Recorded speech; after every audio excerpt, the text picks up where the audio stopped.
Hi there. All right, so we are kind of shifting from sequences and series and moving towards probability now. And one of the big things in probability is to figure out the probability of something occurring, you have to know how many ways that might occur and how many different outcomes were possible. So that's what today is about, is really learning how many ways can something occur. And that's leading us into probability for tomorrow. Now, there's 3 different methods that we use to figure out how many ways something might happen. And they each kind of have their own role depending on what's going on in that situation. So we have the fundamental counting principle, permutations, combinations. Let's take a look at all of them.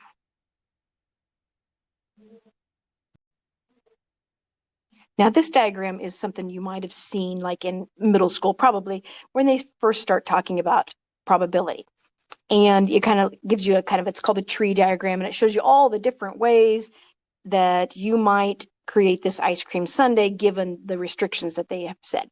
Now, that's great for looking at what the outcomes are, but I want to cut to the chase. I just want to know how many outcomes there are. And so really all you're going to do is you're going to look at this and you can see how many total outcomes. Right here, that's vanilla, hot fudge, and nuts. Right here would be vanilla, hot fudge, granola. Vanilla butterscotch and nuts, vanilla butterscotch granola. And ultimately, I just want to know, here's 1, 2, 3, 4, how many different options are there? All we really got to do is look at the 4 different ice creams. And then for each of those, we'd have 2 sauces to choose.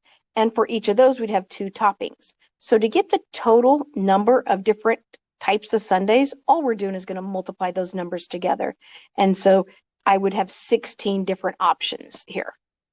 All right, so that's sort of a basic, that's just the very basic fundamental counting of a principle. So right here, I've kind of already talked about all of this. Now, what I do want you to take note of, though, is this badge thing that I have up here. That's important. Each of these 3 methods, I said, have a time when they are appropriate to be used. So fundamental counting principle would be a good one when the order matters and repeats are okay.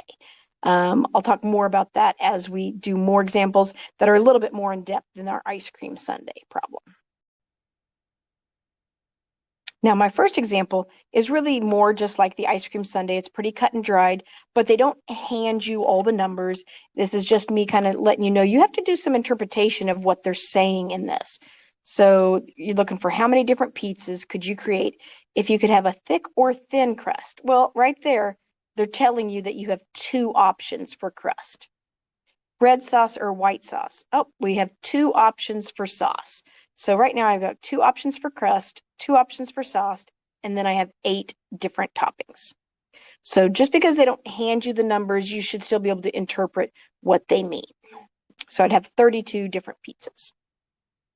All right, this next one is a little bit more like what I starred that badge where it said the order is important. We're making passwords here. The order that you type in your password definitely matters. If you type it, if you flip a couple letters, it's not going to work. So the order is important. Now, you can also have repeats. That badge also indicates that repeats are allowed. It's okay to use the same letter more than once, typically. Maybe there's always restrictions, you know. So here's what I like about the fundamental counting principle is that you can kind of customize it to what you want it to do. This one says, how many passwords can you create if you have 4 letters followed by 3 numbers? So I always kind of put these dashes out here. And so I've got 1, 2, 3, 4 letters followed by 3 numbers. Now, the letters can repeat, but the numbers cannot. All right, well, I'm just going to tweak it so that happens. So if I'm going to have 4 letters, I'd have 26 options for that first letter. Now, for each of those, I'd have 26 options for the next letter. And for each of those, I'd have another 26. So I'm just going to multiply 26 times 26 times 26. There's my 4 letter options. Now I move on to the numbers. I'm going to have 3 numbers. I have 10 possible numbers, 0 through 9. But since these cannot be repeated, then I really have used up one of my 10 options, and now I only have 9 options to choose from for the next one. And now I've used up 2, so I only have 8 options for the next. And then we would just multiply that all out. It's going to get us some crazy number. So a lot of password options right there. Okay, let's try this next one. How many ways can you answer a 10-question multiple choice test with A, B, C, D for options? All right, so a lot of ways you might think to do this. It might be 40 because you have 4 options times 10. That might be tempting. That's not how you do that. You got to think of it as 10 questions. And for the first question, you have 4 options. Now, you can repeat. You can use the option A more than once on a multiple choice test. So then I would still have 4 options for my next question, and 4 for the next, and 4 for the next, and so forth. So really what I have here is 4 to the 10th power is what that would end up equaling. And I didn't compute that, so I'm just going to leave it at that for right now.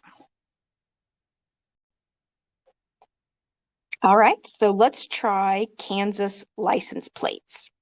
Now, not sure, we have new license plates, and I'm not, you might watch this video in 3 years and you think, what do you mean new ones? We've had these forever. Okay, well, the old license plates, or the one I still currently have, has 3 letters and 3 numbers. They've changed it since that, but let's pretend we're just going with this scenario. 3 letters and then 3 numbers. Now, how many different license plates could be created? Now, order certainly matters. That's what designates each license plate from another one, is that the order of the letters are different. And then repeats are okay. You can use the same number or the same letter more than once in your license plate. So that's what's leading me towards this fundamental counting principle. All right, so 3 letters. So the first one, I'd have 26 options. And since you can repeat the letters, you'd have another 26 and another 26. Now we're going to go to digits or numbers. And so then you're going to have 3 of those, and they can repeat as well. So 10 times 10 times 10. All right, this gives us a number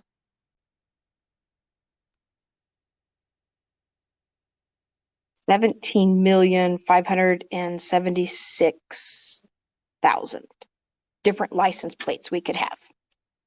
But when I first got mine, I thought all the license plates were this: 3 letters, then 3 numbers. But actually, they actually could be reversed. It took me a while to catch on to that, but I could also have the same scenario.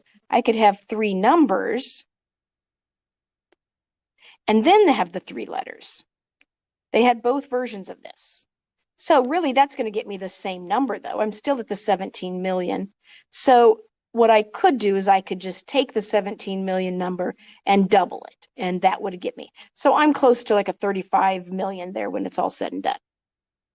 Okay, so then the next thing we did is we talked about, all right, well, what about, it feels like that's plenty of, when you only have a few million people in Kansas, and now we need 35 million license plates? Probably not. But we did talk, there's like work vehicles that might have a different license plate, maybe rentals, maybe antique cars, or you can have your customized, I guess. You have options. But what we did talk about, though, is what about the ones that don't work? For instance, if you have a 3-letter naughty word, they don't make those license plates. And so we talked about how many license plates do they have to start removing from the pile of options because maybe they have some inappropriate word on them. So we went with, well, let's do angle side side. How many angle side license plates are there? So that would be 3 letters, 3 numbers. You really only have one option for the first letter. It has to be an A. And you'd only have one option for the next letter. It has to be an F. And the next one has to be an S. And then you're back to your 10, 10, 10. So there would be 1,000 of those. And really, there's 2,000 because I could reverse that. So I'd have another 1,000 here. So for every 3-letter naughty word, that starts subtracting from the total that they could print out. So what we like about the fundamental counting principle is it lets us kind of play around with the numbers and tweak it to find out different values. Okay, same thing with the 7-digit phone number. Now you can repeat numbers, and of course the order matters that you type in the phone number. So classic fundamental counting principle. And then how many options do you have for the first character? And we were thinking 10, but actually it's only 9. You cannot start your phone number with a 0. Back in the day when you dialed 0, you got an operator and you talked to an operator. I don't think that operator's there anymore, but you still can't use 0 for your first character. So there's only 9 options. And then after that, you can do 10. Now you would still have to cut out certain options like 555 numbers. They save those for movies. 911, you wouldn't want your phone number to start with 911. And so if you think of all those, and that starts to subtract out, like how many phone numbers start with 911? Well, you'd have this, and you'd have this has to be a 9, this has to be a 1, this has to be a 1. So you only have one option for those, but then you're back to 10, 10, 10. So that end up equaling 10,000. So for every 3-digit that they don't want you to start with, that'd be 10,000 numbers they'd pull out of the mix on that. So just a couple examples of using your fundamental counting principle. Now, those were relatively easy to even to type into our calculator, or just sometimes you could do it mentally because it was just times 10. Here's one that's kind of a little bit more tedious and how we might adapt it. This is typed wrong. It might be fixed on yours by now, but how many 9-batter lineups are possible from a team of 13 players? So I'm doing a lineup.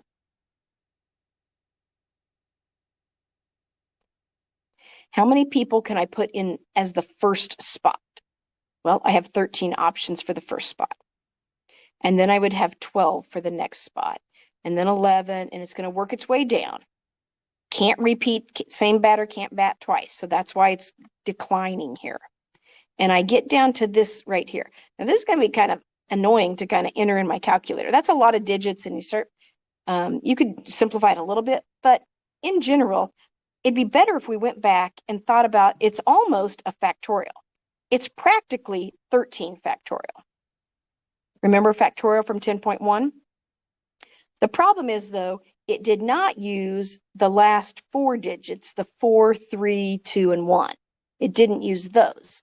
So what we did in 10.1 is we divided that 13 factorial by what we didn't want, what we didn't use, and then that would divide out those last 4 numbers that aren't supposed to be there. So this would be a faster way of typing that into our calculator. Now, that being said, and I could do this as a 4 factorial, or I could just do it in my head and say that's 24. Any of those would work, but that happens often enough that we actually have a special character for that, or a special button on our calculator. This scenario is actually called permutations. Now, on permutations, order does matter. Okay, so that was the same as fundamental counting principle. But with permutations, no repeats are allowed because you're going to be doing these factorials, and that always decreases as it goes on a factorial. So the way it works is, in our example, it says the number of batting lineups was 13 players, and I'm choosing 9 for the lineup. So we would write that permutations of 13 players, and I'm going to choose 9 of them. That's what's going on here. The N is 13 and the R is 9. So we started off, and yes, we wrote 13 factorial. That's what we did. That was our N. And then there were the numbers we didn't use. That was 4, 3, 2, 1. That really comes from taking 13 minus the 9. And that tells you, oh, then it's over 4 factorial. And that's what we did on the last one. So now what we have is we actually have a button that does that for us, so we don't have to dig into that factorial, that part of your calculator, because it's so many keystrokes, and you don't, in here you'd have to do it twice. So now to get to permutations, it's still there. It's in that same spot. So you're going to hit 13, and then you go to math and to probability. And then you're looking for this permutations. I'm looking at it real quick right now. I forget which number it is.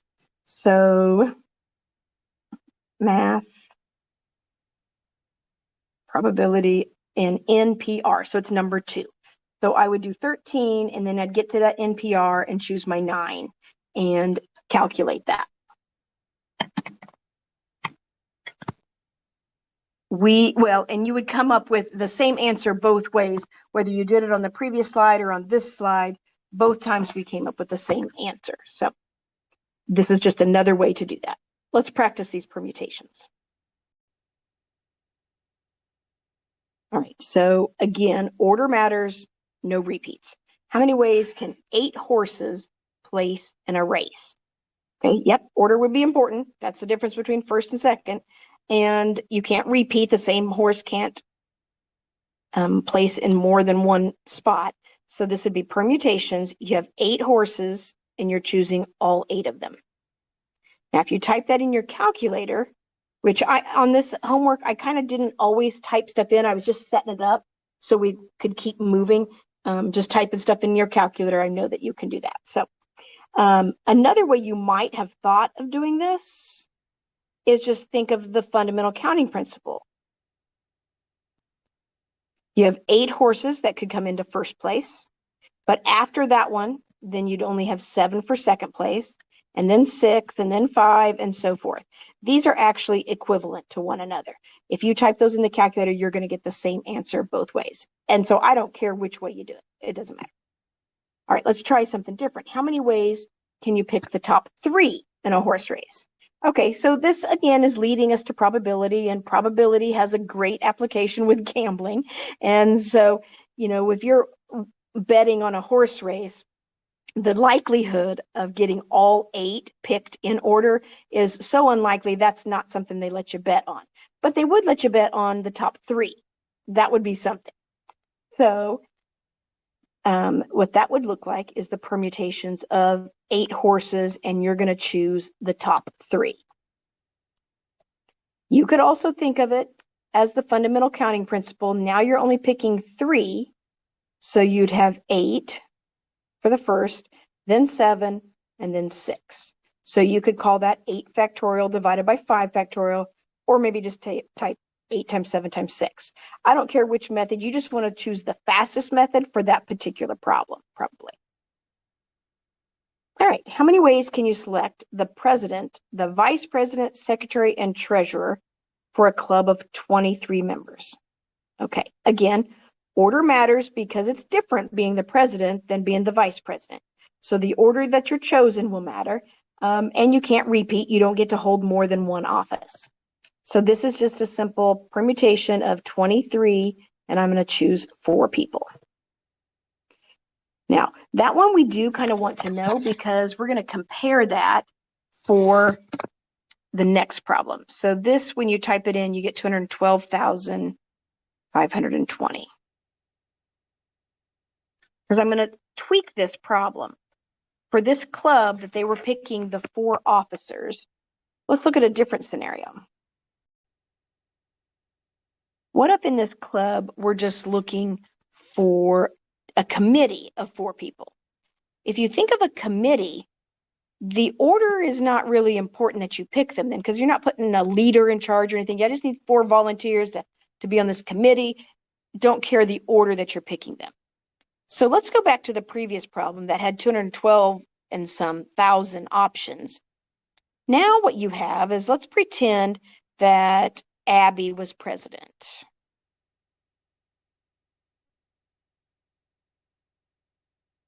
And then we'll say Brianna was vice president, and Charles was secretary, and Dustin was the treasurer. Okay, that's great. That could also be a great committee, right? They might just be the committee. But the difference is that this particular committee would be the exact same committee as this committee. But that would be different on the previous slide when I was picking president, vice president, and such. This is the same committee. So I really feel like I got this committee, this particular group of 4 people, got overcounted a lot in my 212,000 number.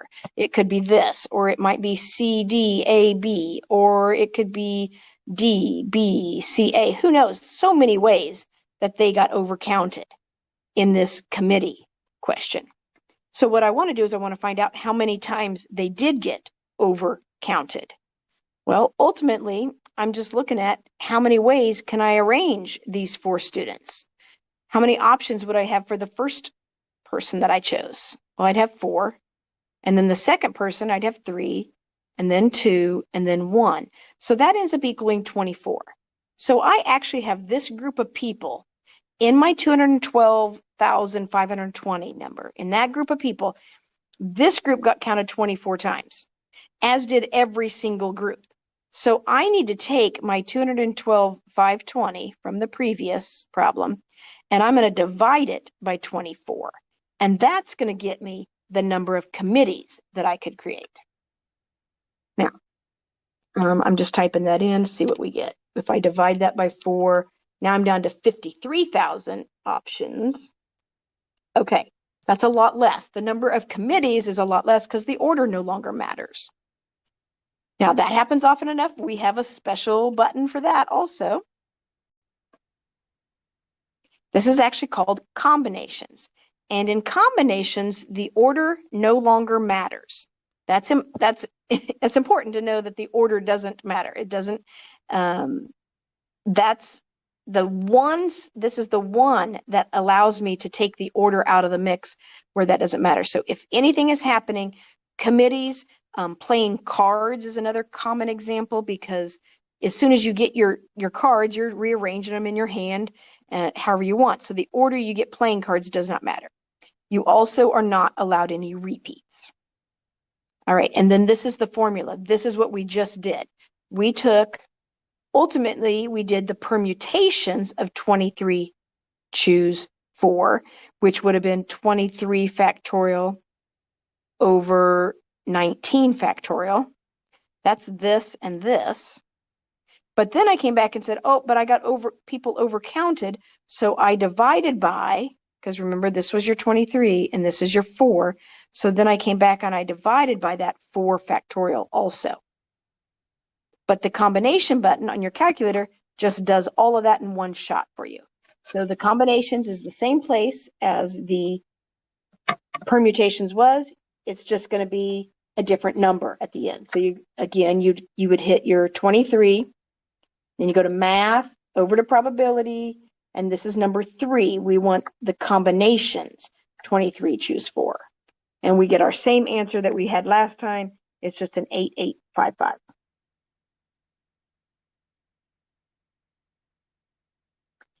All right, so let's try some combinations. I actually threw several questions at us here, and I kind of want you to make the decision on which of the 3 options we should be doing based on this badge right here. Okay, so how many ways can 4 people among 20 be selected to win a $50 prize each? Okay, so there's 20, I'm picking 4, but would order matter on this? And the answer to that is no. Everybody's getting $50. I don't care the order. So since order does not matter, I would be doing combinations of 20 people, and I'm choosing 4 of them. But look at the next question. How many ways can 4 people among 20 be selected to win 4 prizes of 25, 50, 75, and 100? Okay, now it's important, the order, because you're getting different prizes. So that would be an example of permutations of 20, choose 4. All right, lottery tickets. There's a great place for some probability questions. How many lottery tickets are possible in a lottery where you must pick 5 numbers from the numbers 1 through 30?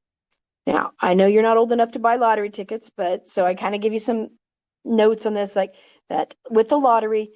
Now, there's all kinds of special lotteries, but in general, if you're talking Powerball or something, the order you choose the numbers does not matter. And when I say that, that means that I got to be doing combinations. And there are 30 numbers.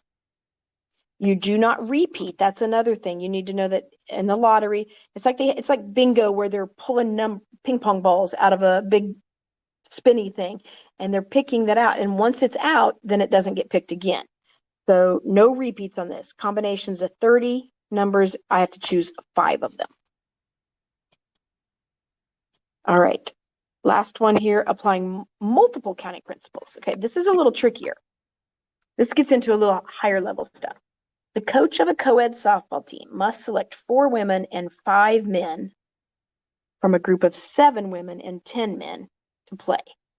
All right, so assuming this is just a rec league and the order that you choose these people doesn't matter, there's no positions, we're just playing a game for fun. So that leads me to combinations, because the order is not important here.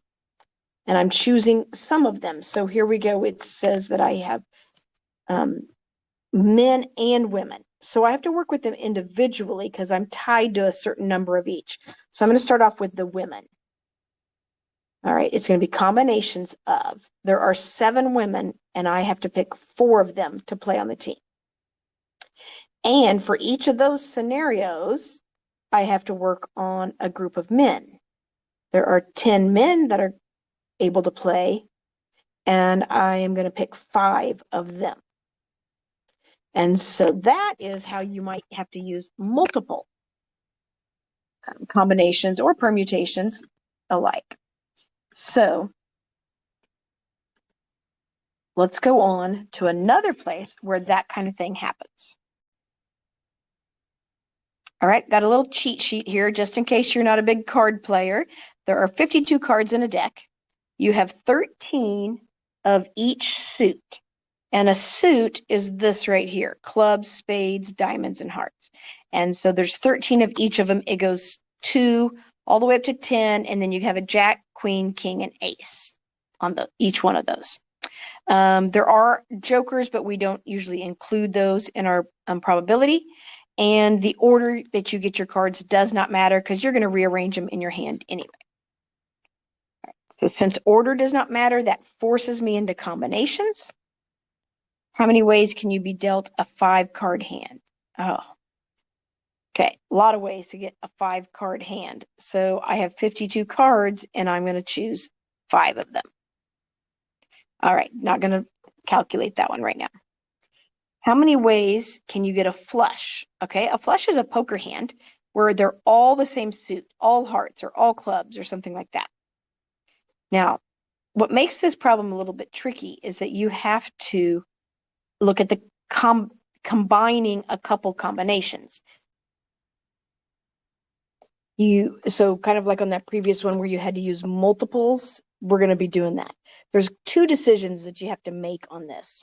So first of all, I'm going to look at the combinations of, like, what am I going to get this flush in? Is it going to be in clubs? Is it going to be in hearts? What's it going to be?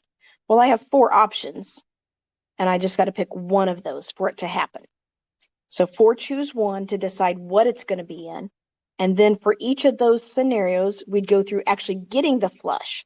Well, let's pretend, oh, it's going to be in hearts. Okay, well, I have 13 hearts, and I'm going to try to get 5 of them then. So then you have to multiply those 2 together. It does help if you start to learn that 4 choose 1 is just 4. So really, this is the answer. And then you take it times 4 because you could do it in diamonds, hearts, spades, or clubs. All right, so I'm going to let that be on what that actually equals. And let's go ahead and go to the next one. Now, this is even a little more tricky. How many ways can you get a full house? Okay, so a full house is 3 of one number and then 2 of another number. So I'm going to start with the 3 of one number. To get 3 of one number, even that requires a couple combinations. So the first thing you have to do is you have to make a decision on what's it going to be in. Well, I have 13 options. It might be aces, it might be sixes, it might be tens, I don't know. But I have 13 options to get that 3 of a kind in. I'm going to choose one of them. So again, that's just going to be a 13. Okay, so there's 13 ways of getting this 3 of a kind. So once you've decided, boom, okay, it's going to be jacks. That's what it is. Now we have to get the 3 of a kind. So how many jacks are there? 4. and I need to get 3 of them. All right, so this right here is going to take care of the 3 of a kind. Now I also have to get the 2 of a kind. Do you think you could figure that out? Give it a shot. I'll wait for you.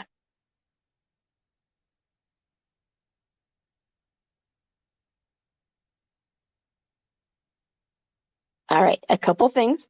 Did you catch that it's not 13 here anymore? Because you've already used up the jacks as one of them. So now there's only 12 options left to get your 2 of a kind in. And then you're going to pick one of those. So that's really just 12. Okay, times, now we have to get our 2 of a kind. All right, so let's pretend it's going to be 7s. Then there are 4 7s. And since I'm doing a 2 of a kind, I only need a 4, choose 2 on that. And then we would multiply that all out. Now I'm going to do the hard work for you. Is this the hard work? I don't know. Maybe it's the easy work. 3744.